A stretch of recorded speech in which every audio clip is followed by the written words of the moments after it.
The NASCAR K&N Pro Series East meets Martinsville Speedway, the historic racetrack, the paperclip half-mile here in Martinsville. I'm Rick Allen alongside Phil Parsons. An extremely warm day. It's 90 degrees.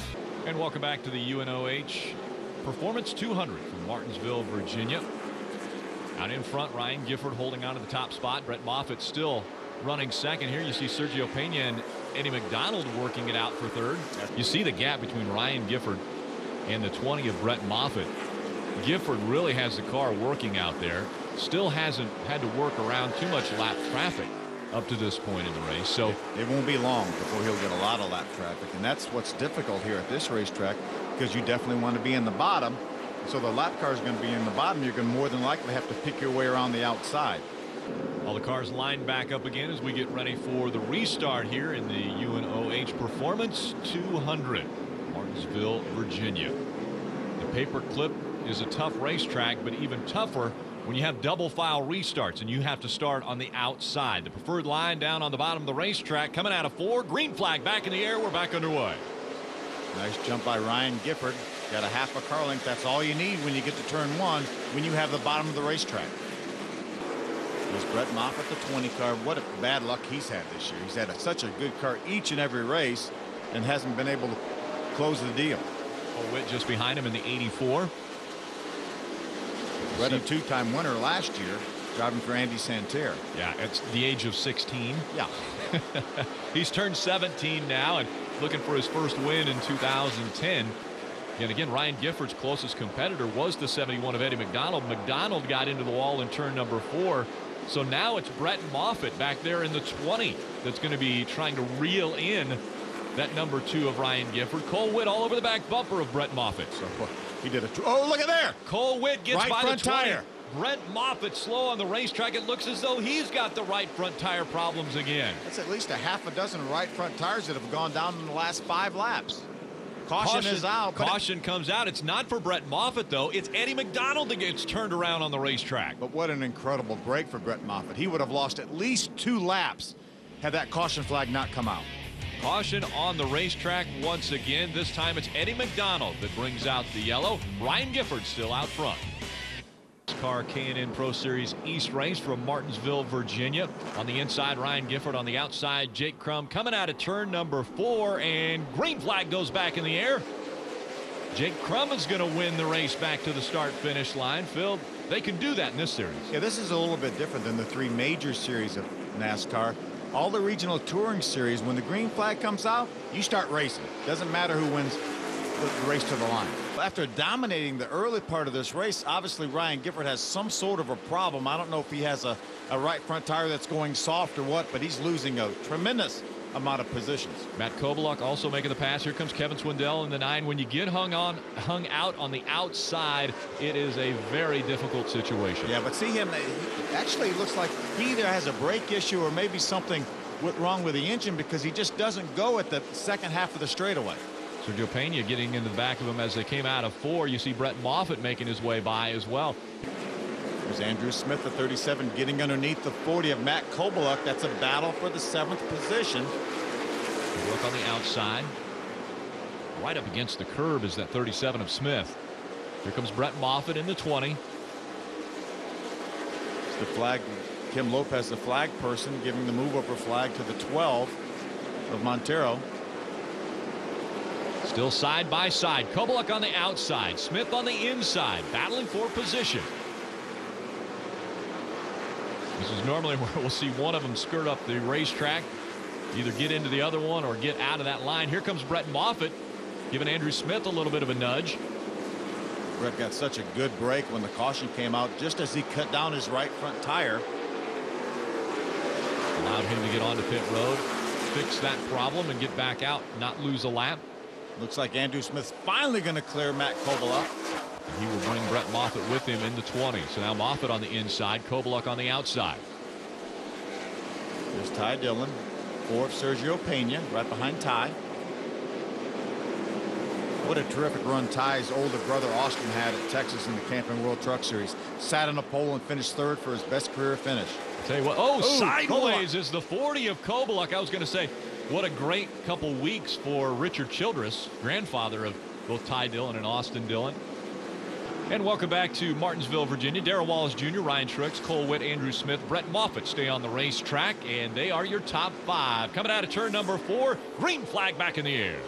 How about the guys that restart the race? Both started at the very back of the pack at the beginning of the race. Darrell Wallace Jr. on the inside, Ryan Truex on the outside. Let's see if he can hold the position. He does. Cole Whitt, though, in the 84, trying to give Ryan Truex chase for that second spot. He had some illusions of grandeur there. He thought he was going to get that inside line, but Ryan Truex got right back to the bottom. Ooh, Ryan Truex a little bit sideways off of 4. A little wiggle. We see Brett Moffitt moving up into the 4th position. 3 wide. 3 wide at Martinsville. It doesn't normally work. Ty Dillon backs off. That was smart. Jody Lavender was on the inside. Andrew Ranger was right in the middle in that 35. This is a great battle for 8th now as we see Ty Dillon working to the inside of Andrew Ranger. The Andrew Ranger left that door open. He knew Ty was coming. He gave him some room. That may have saved them both.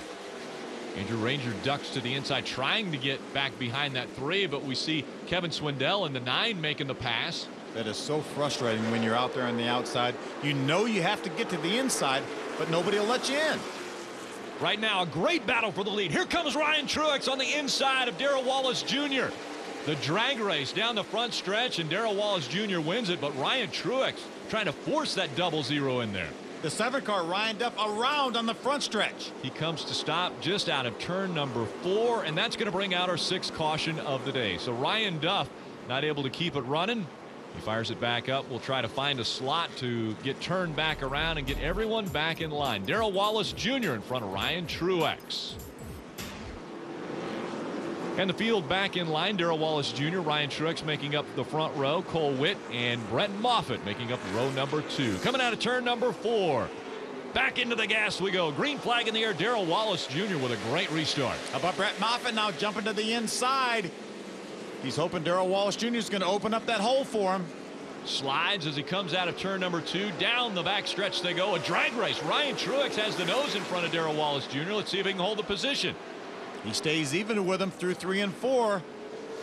Making it tight as he crosses the stripe. He has actually scored your leader and will take the lead away from Darrell Wallace Jr. And able to get to the bottom of the racetrack in front of Darrell Wallace. We don't see that very often. You pass on the outside at Martinsville, but Ryan Truex just did it. Got in front of the 6 of Darrell Wallace Jr. Ooh, little nudge here. Oh, and another nudge from behind. Brett Moffitt gets in the back of Darrell Wallace Jr. Brett Moffitt now has the nose on the inside of that 6. Is he going to force the issue?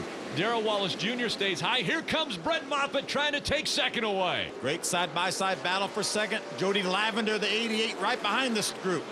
And the 7th caution of the day comes out on lap 132. This time it is debris, NASCAR is saying, on the racetrack that brought out this caution. So the 7th time we've been slowed for a caution flag, and Darrell Wallace Jr. is going to move back in front of Brett Moffitt as he was scored just in front of him when the caution flag came out. So Ryan Truex takes over the top spot. There's the debris on the racetrack. Darrell Wallace Jr. is 2nd, Brett Moffitt 3rd, Jody Lavender, Cole Whitt making up our top 5. Ryan Truex on the inside. Darrell Wallace Jr. on the outside. Brett Moffitt, Jody Lavender making up row number 2 as they come out of 4. We'll see who has the advantage. Green flag back in the air. Great start. Darrell Wallace Jr. pulled ahead a little bit going into turn 1, but Ryan Truex on the inside will be too tough. Here comes Brett Moffitt looking to the inside of Darrell Wallace Jr. for 2nd. They make a little bit of contact over in turn number 2. Darrell Wallace barely gets back to the bottom, but now he slides up a little bit. Here comes Moffitt hugging the inside of this racetrack. The drag race down into turn number 1. It looks as though Darrell Wallace Jr. has the advantage. Jody Lavender on the outside, now Cole Whitt on the inside. Ryan Truex opens up 2-3 car length lead right now over Darrell Wallace Jr. Brett Moffitt running 3rd. Single file line once again. You see a little bit of damage to the right front of that 00. Now Darrell Wallace and Brett Moffitt are going to be battling it out for 2nd, it looks like. Moffitt looks very strong today as he's coming up on the back bumper of Darrell Wallace Jr. So Kovaluk, you see the damage on the left rear of that thanks to the 9 of Kevin Swindell. There's the difference between 1 and 2. Brett Moffitt running 3rd. Martinsville, Virginia, the UNOH Performance 200 continues for the K&N Pro Series East. Green flag back in the air. Ryan Truex on the inside, Darrell Wallace Jr. on the outside as we restart on lap 154. Time to get it done now. Inside of 50 laps to go.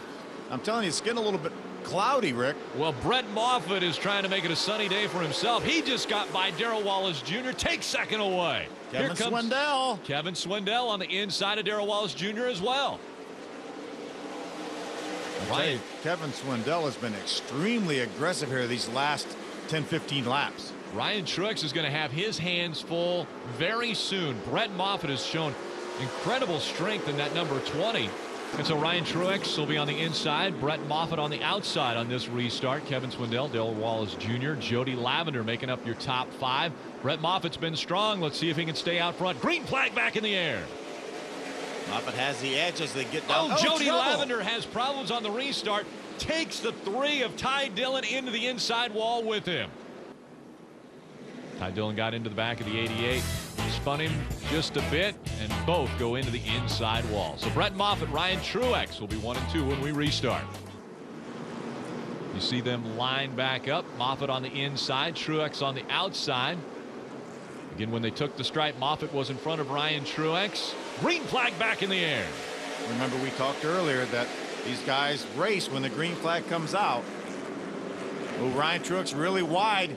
Falls back to the 3rd spot, side by side with Kobaluk for 3rd. Kobaluk, let's see if he can get the nose in front of that 00. He does, and here comes Kevin Swindell. Swindell's going to go sideways. Jake Crum stopped on the racetrack, nowhere to go as the field dodges him. The 11th caution comes out. John Salemi has to stop in the 63, and as they do that, the rains come here to Martinsville. We knew it was overcast. We had no idea a thunderstorm was going to break out, and so now it has started to rain here in Martinsville. After 172 laps, Brett Moffitt in front of Ryan Truex, and the skies open up above. Has called the race, and that means Brett Moffitt gets his first win of 2010. Let's hear from him. He's with Derek. Well, Brett Moffitt walks into victory lane, doesn't drive in, but a win's a win, right? Yeah, it's we had a right front go down there, and luckily Eddie McDonald had something happen at the same time, so the caution came out. Able to maintain on the lead lap there, and there towards the end, my crew chief just told me drive as hard as you can there and just hope for the best and hope it starts raining, and that's exactly what we did. You know, that one I actually had to work for versus, you know, just saving my stuff out front. So from coming from the back to winning, that's just amazing. You're probably the only guy that was happy that it rained. You had Darrell Wallace and Ryan Truex behind you. Were you nervous that they were coming?